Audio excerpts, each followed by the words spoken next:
Sua Bíblia em João, capítulo 5. Nós vamos ler do verso 1 ao verso 15. João, capítulo 1, do verso 1 ao verso 15. Você encontrou? Diga amém. Algum tempo depois, Jesus subiu a Jerusalém para uma festa dos judeus. Há em Jerusalém, perto da Porta das Ovelhas, um tanque, que em aramaico é chamado Betesda, tendo 5 estradas em volta. Ali costumava ficar grande número de pessoas doentes e inválidas, cegos, mancos e paralíticos. Eles esperavam um movimento nas águas. De vez em quando descia um anjo do Senhor e agitava as águas. O primeiro que entrasse no tanque, depois de agitadas as águas, era curado de qualquer doença que tivesse. Um dos que estavam ali era paralítico, fazia 38 anos. Quando o viu deitado e soube que ele vivia naquele estado durante tanto tempo, Jesus lhe perguntou: você quer ser curado? Disse o paralítico: Senhor, não tenho ninguém que me ajude a entrar no tanque quando a água é agitada. Enquanto estou tentando entrar, outro chega antes de mim. Então Jesus disse: levante-se, pegue a sua maca e ande. Imediatamente o homem ficou curado, pegou a maca e começou a andar. Isso aconteceu num sábado, e por essa razão os judeus disseram ao homem que havia sido curado: hoje é sábado, não lhe é permitido carregar a maca. Mas ele respondeu: o homem que me curou me disse: pegue a sua maca e ande. Então lhe perguntaram: quem é esse homem que lhe mandou pegar a maca e andar? O homem que fora curado não tinha ideia de quem era ele, pois Jesus havia desaparecido no meio da multidão. Mais tarde, Jesus o encontrou no templo e lhe disse: olhe, você está curado. Não volte a pecar, para que algo pior não lhe aconteça. O homem foi contar aos judeus que fora Jesus quem o tinha curado. Amém? Mantenha a sua Bíblia aberta, feche seus olhos. Maravilhoso Deus e Pai, te agradecemos por tudo que o Senhor já fez hoje, por já ter falado ao nosso coração. Mas nós pedimos que o Senhor continue, ó Deus, a ministrar o coração de cada um de nós, através da ministração da Tua palavra. Ó Deus, que venhamos de fato colocar em prática aquilo que aprendermos nessa noite, em nome de Jesus. Amém. Podem se assentar.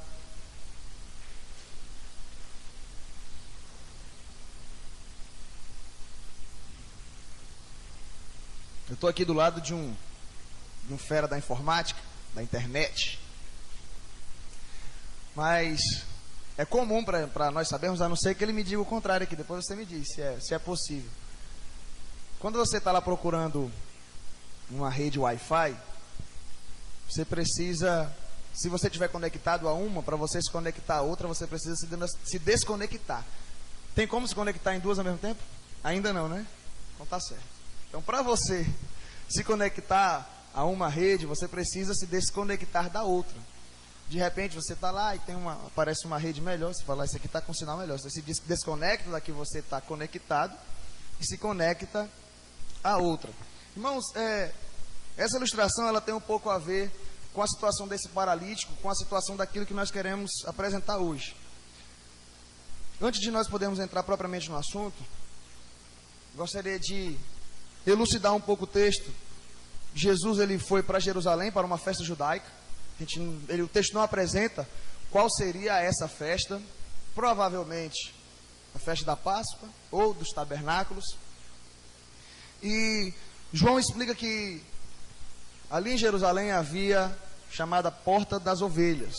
E próximo a essa porta havia um tanque chamado Betesda. Nesse tanque, muitos enfermos ficavam ali em volta, cegos, mancos, paralíticos, pessoas que estavam ali esperando um milagre. E aí, eu não sei se na Bíblia de você apresenta, eu creio que sim, no versículo 4, um colchetezinho. Na Bíblia de quem aparece no versículo 4 um colchete? Não, o versículo 4 não está entre colchetes? Em algumas estão, não é isso? O que acontece aí? Provavelmente, o versículo 4 ele tenha sido inserido por um escriba, não por João, que tentava explicar o porquê de tanta gente aglomerada em frente daquele tanque. Existem vários manuscritos. A Bíblia com a qual nós estamos aqui, essa edição em português, ela já vem de uma outra língua, né? O original dela é o grego. Porém, dentre esses manuscritos gregos, existem vários, que como naquela época não tinha como salvar e arquivar no SkyDrive, não tinha como arquivar de uma vez por todas. O que é que eles faziam? O papel ia se deteriorando, então existiam os escribas e mestres que iam ter que ir reescrevendo manuscritos. Então o manuscrito de João estava lá, provavelmente algum escriba na hora de transcrever observou e falou: está faltando explicar um negocinho aqui. Aí foi e colocou: de vez em quando um anjo descia, agitava a água, e assim, o primeiro que pulasse no tanque era curado.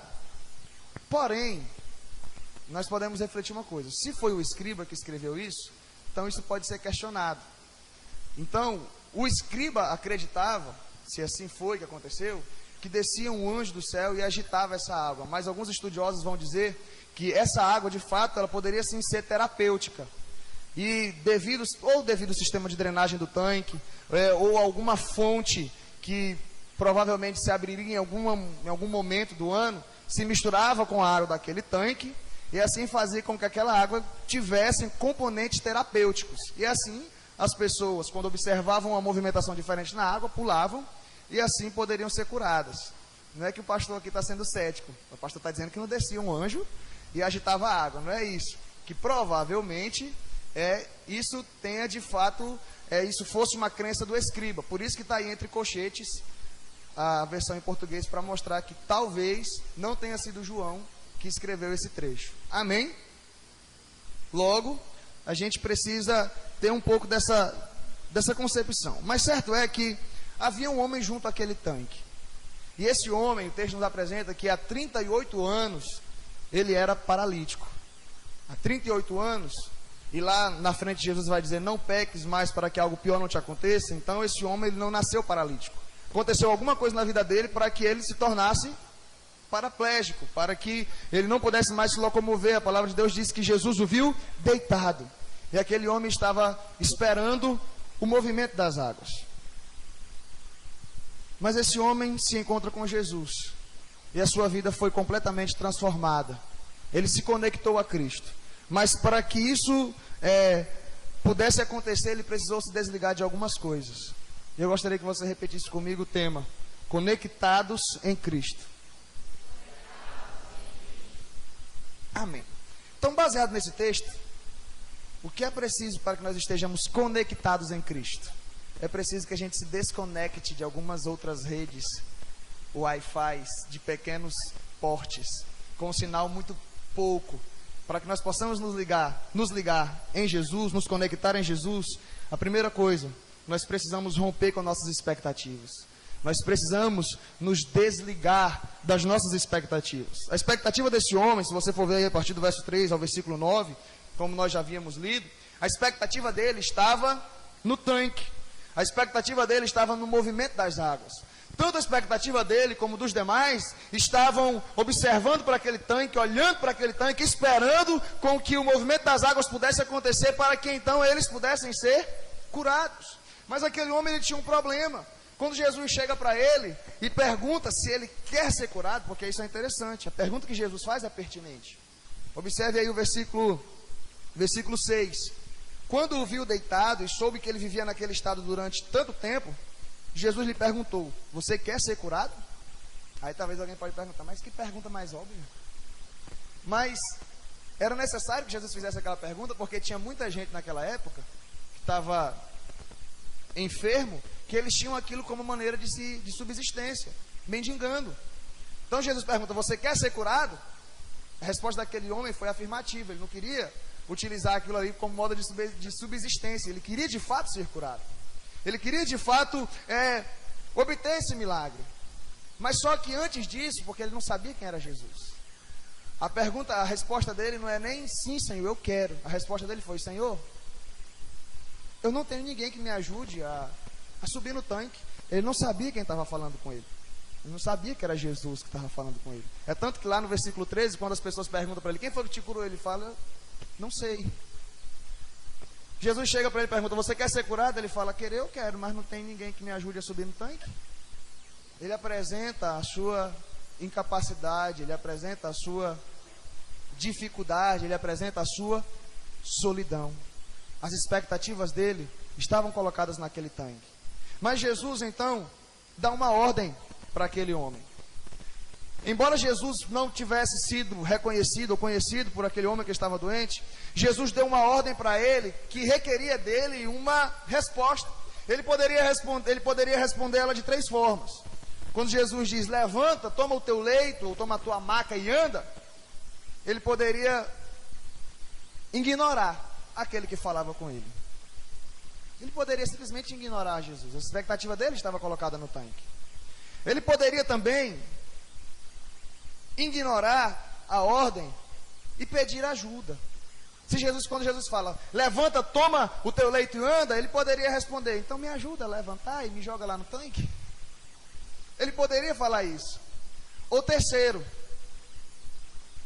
ele poderia obedecer. Simplesmente levantar, tomar a sua maca e andar. Ele escolheu a terceira opção. Ele escolheu obedecer. Irmãos, muitas pessoas têm sofrido por colocar as suas expectativas em outras coisas que não seja Jesus, em outras pessoas que não seja Jesus. É interessante porque o movimento das águas que estava naquele tanque, Jesus não era o protagonista. Não sabemos o que acontecia. A Bíblia diz que foi um anjo. Amém. Pode de fato ser um anjo. Se de fato foi João que escreveu essa parte, foi um anjo. Era um anjo. Mas poderia ser também simplesmente o movimento das águas. Mas independente de ser um anjo ou não, Jesus é muito maior do que anjo. Jesus é maior do que um anjo. A expectativa desse homem estava colocada naquele tanque. Estava colocada no movimento das águas. Mas ele decidiu obedecer uma ordem de Jesus. Ele teve que tirar suas expectativas do tanque. Ele teve que tirar suas expectativas do movimento das águas e colocar sua expectativa em Jesus. Com isso eu aprendo uma coisa: que nem sempre onde há movimento, entre aspas, de águas, movimento entre aspas, Jesus é o protagonista. A gente vê muito movimento aí. A gente vê muita agitação de águas. A gente vê muita propaganda de anjos aqui e ali, até mesmo propaganda de Jesus. Mas será que de fato, em todos esses lugares, Jesus de fato é o protagonista? Será que em todo lugar onde há cura, porque havia cura nesse tanque, mas Jesus não era o protagonista? Será que em todo lugar onde tem havido cura, onde tem havido movimento de água, Jesus é o protagonista? Esse homem, ele precisou redirecionar o seu foco. Ele precisou sair de onde estava a multidão. E muitas vezes onde está a multidão, você vai penar por 38 anos e não conseguir o seu milagre. Irmãos, às vezes eu fico vendo caravana daqui, caravana dali. Às vezes pessoas enfermas, que já andaram em tudo quanto é lugar onde está indo um pregador, um dito curador. Ele coloca a sua expectativa numa pessoa, sendo que ele pode colocar a sua expectativa em Jesus. Às vezes pessoas, multidões inteiras, vivem rodando o Brasil atrás de um milagre por conta de movimentos e agitação de tanques, sendo que o que Jesus quer é a fé nele, em Jesus, e não nas pessoas. As pessoas são meros instrumentos de Deus. As pessoas são meros instrumentos usados por Deus. Precisamos ouvir e reconhecer quem é Jesus e onde Jesus está, para que Ele seja o protagonista da nossa situação. É preciso tirar é preciso nos desligarmos das nossas convicções e expectativas. Isso pode ser transportado para a nossa vida também. Muitas vezes a gente tem colocado expectativas em pessoas, coisas que nós queremos adquirir, sonhos que nós queremos realizar. Nós temos colocado o nosso foco em situações e em pessoas, expectativas que talvez, assim como esse homem, 38 anos se passaram. Expectativas que talvez não serão correspondidas, enquanto nós não ouvirmos a voz de Jesus e obedecermos e colocarmos a nossa expectativa nele.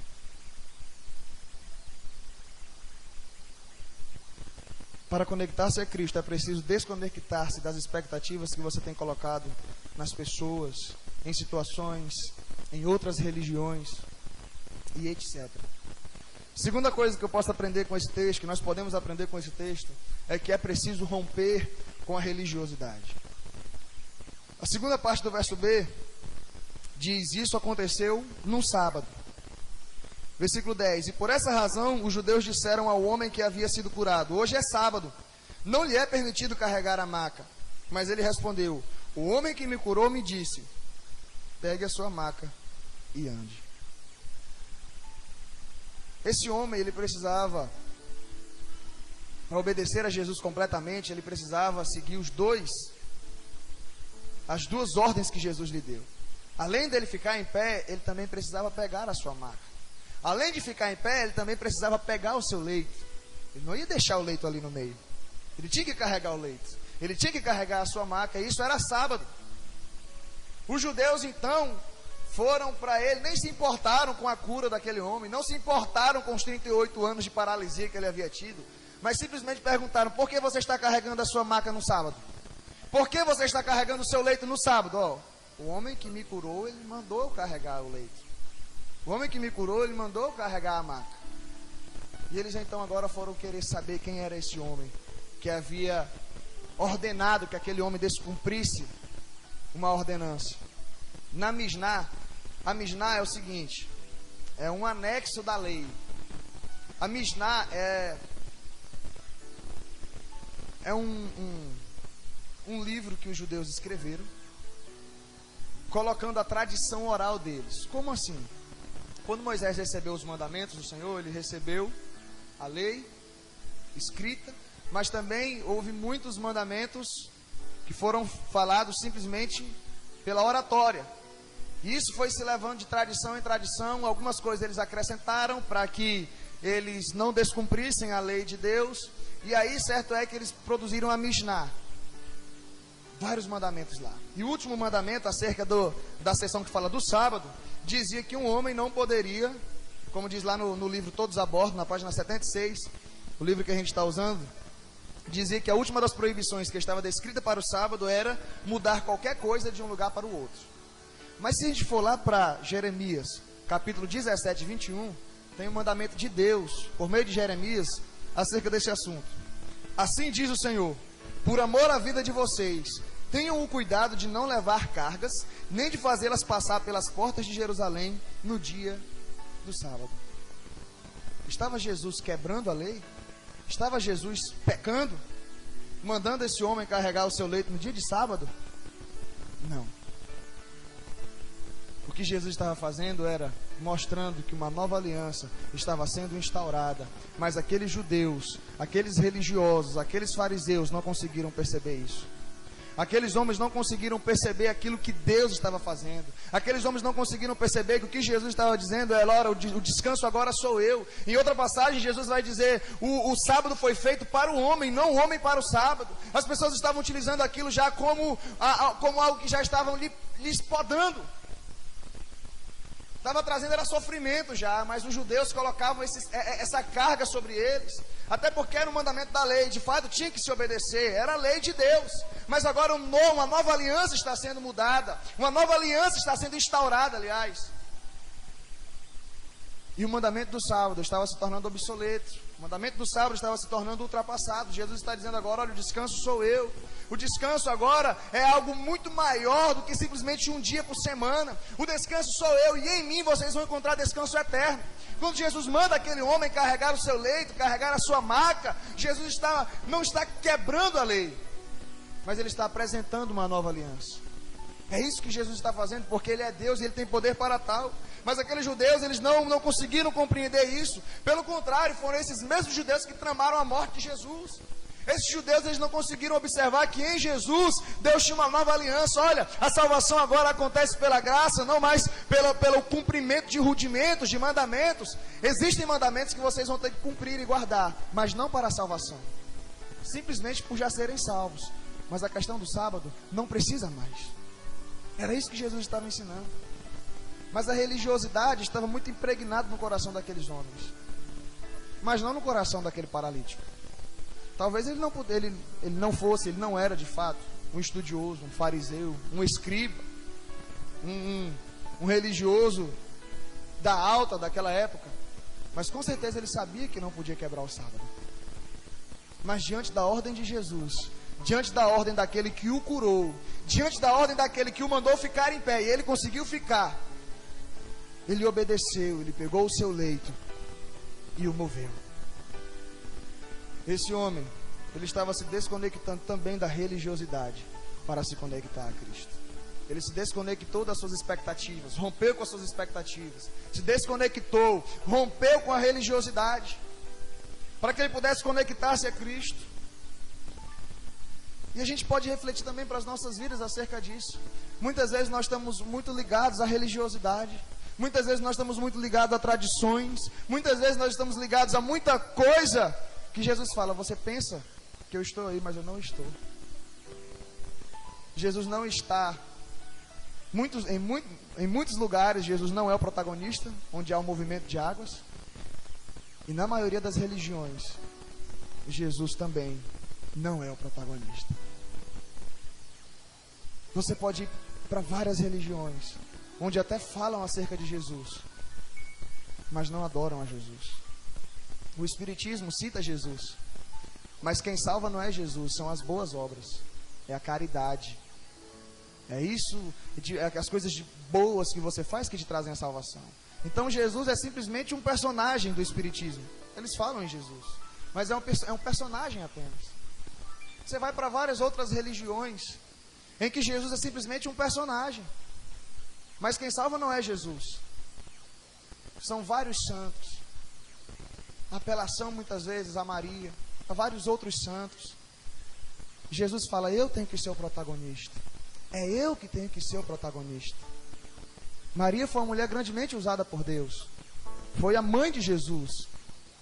Mas ela também, para ser salva, precisa de Jesus. Ela também precisava confiar em Jesus. E foi isso que ela fez. Por isso que Maria foi salva. Porque ela confiou em Jesus. Porque Maria também era pecadora. Os santos, os grandes homens que vieram e que infelizmente foram canonizados. O próprio Pedro, quando Cornélio chega lá em Atos 9, Cornélio se ajoelha diante dele, Pedro fala: levanta-te, porque eu sou homem igual a ti. E Cornélio era um gentio, nem judeu Cornélio era. Ele era um prosélito que havia adquirido, havia se voltado para Jesus, mas Pedro vai e diz: olha, levanta-te, que eu sou um homem igual a você. Aliás, ele havia se voltado para o judaísmo, mas Pedro diz: levanta-te, porque eu sou homem igual a ti.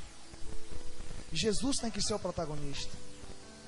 Existe muita religiosidade no nosso meio, às vezes até mesmo na igreja. Existe muita religiosidade com usos e costumes. Existe muita religiosidade quanto à forma que eu tenho que fazer, como eu tenho que fazer, da maneira que eu tenho que fazer. E Jesus muitas vezes fala: por que não a simplicidade? Às vezes nós temos colocado tantos rituais, tantas coisas, onde se Jesus estivesse aqui, talvez ele quebraria muitos mandamentos daquilo que a gente acha que é pecado e que não é. Talvez se Jesus viesse aqui hoje, Jesus brincaria um vôlei com a gente aqui. Brincaria um vôlei.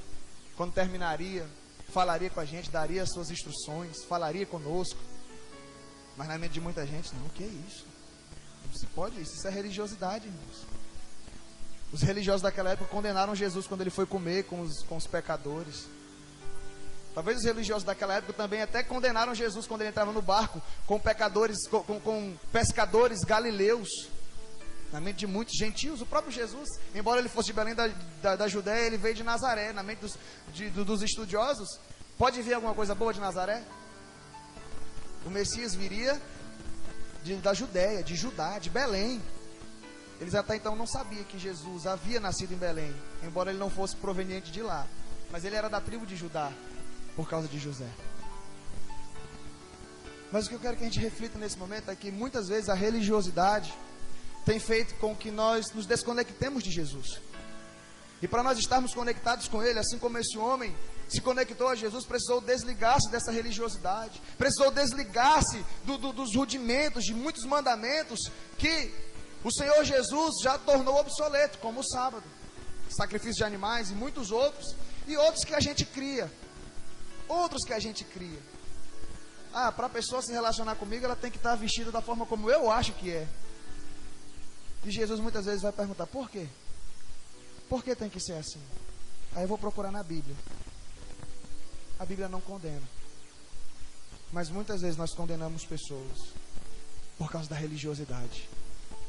E às vezes pessoas que nós condenamos, às vezes estão conectadas a Cristo, e nós, por conta da religiosidade, acabamos por interromper essa conexão. De vez em quando o sinal cai por conta da nossa religiosidade. Estou falando de crentes. Mas nós precisamos nos voltar para Jesus. O pecado Quando Deus está falando lá para o seu povo, o povo de Israel, o pecado é o que faz separação entre mim e ti. E muitas vezes a religiosidade se torna pecado nas nossas vidas. E a gente precisa refletir acerca disso. A terceira coisa que nós podemos aprender, e essa aqui eu creio que ela abarca as demais, é preciso romper com o pecado. Jesus se encontra com esse homem. No versículo 14, olha o que diz. Mais tarde Jesus o encontrou no templo e lhe disse: olhe, você está curado.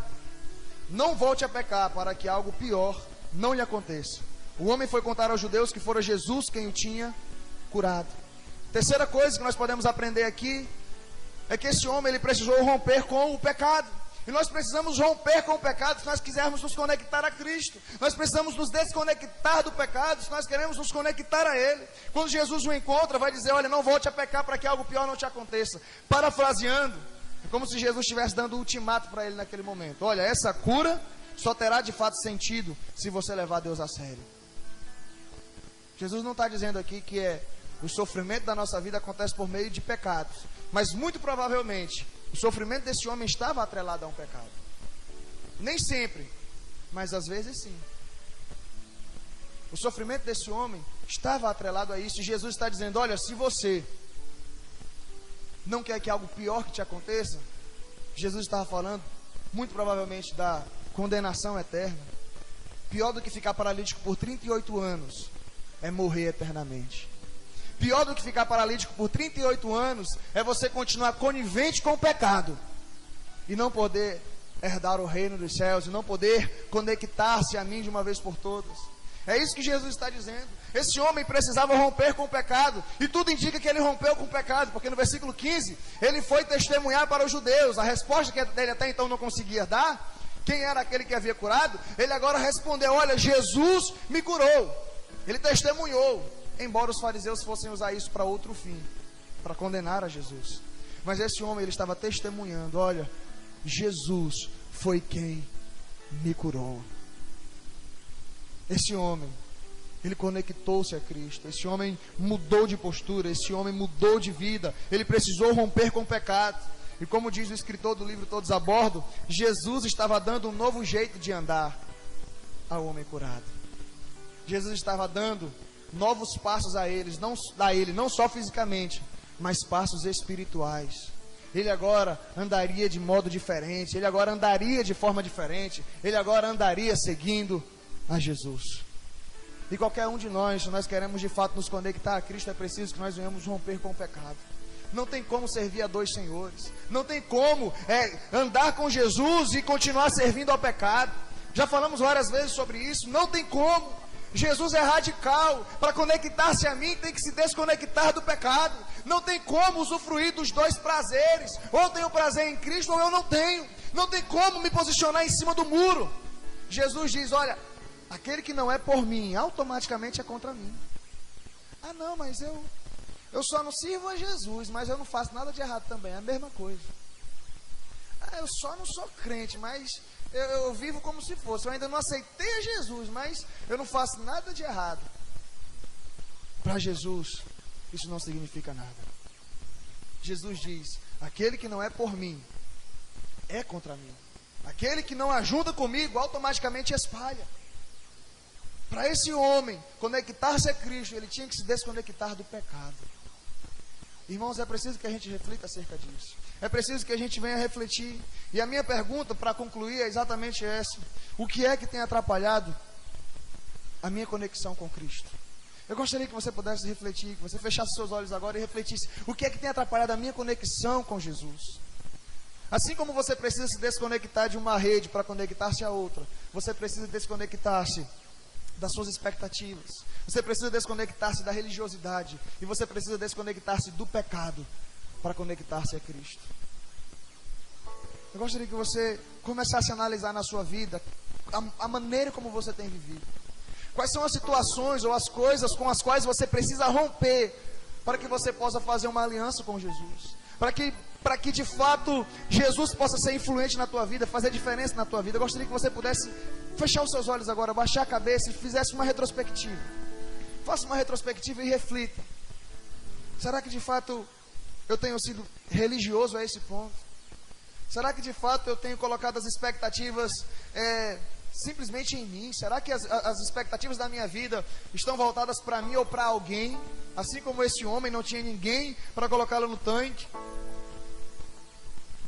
Aí você pensa, talvez as minhas expectativas tenham sido frustradas, porque assim como esse homem eu tenho andado só e tenho colocado a minha expectativa em movimentos, em pessoas, sendo que a minha expectativa tem que ser colocada em Jesus.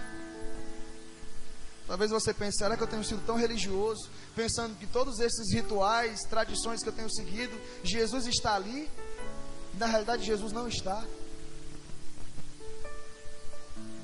Será que a maneira como eu tenho vivido, com tantos pecados, tem desagradado a Deus? É preciso desconectar-me do pecado para conectar-me a Cristo. Precisamos romper com qualquer coisa que atrapalhe a nossa comunhão com Deus. Santo Deus e maravilhoso Pai, eu coloco diante de Ti, ó Deus, as nossas vidas. Eu coloco diante de Ti cada um de nós, que nesse momento nós estamos fazendo uma retrospectiva, uma reflexão. Muitos de nós aqui, ó Deus, já estamos conectados a Ti, já estamos conectados a Jesus, porque nós rompemos com o pecado, rompemos com as nossas expectativas, rompemos com a religiosidade. Mas muitas vezes isso de relance quer voltar em nossas vidas. Muitas vezes nós nos tornamos religiosos. Muitas vezes nós queremos colocar a nossa expectativa em nós mesmos ou em pessoas, sendo que a nossa expectativa tem que ser colocada em Jesus. Muitas vezes nós temos pecado por causa disso. E a nossa conexão com Jesus acaba tendo alguns ruídos. Nossa comunhão com Deus acaba tendo alguns ruídos. Mas sabemos que a única coisa que nos segura e que nos mantém firmes nessa conexão é o sangue de Jesus. O que nos mantém firmes nessa conexão é aquilo que Jesus fez por nós. Embora precisemos nós tomar essa postura, Jesus já fez aquilo que é suficiente. E é essa aliança, ó Deus, que fizemos contigo, que nos torna acessíveis a essa conexão, que nos torna acessíveis a Ti, que nos torna acessíveis a Cristo. Nós te agradecemos por isso, em nome de Jesus.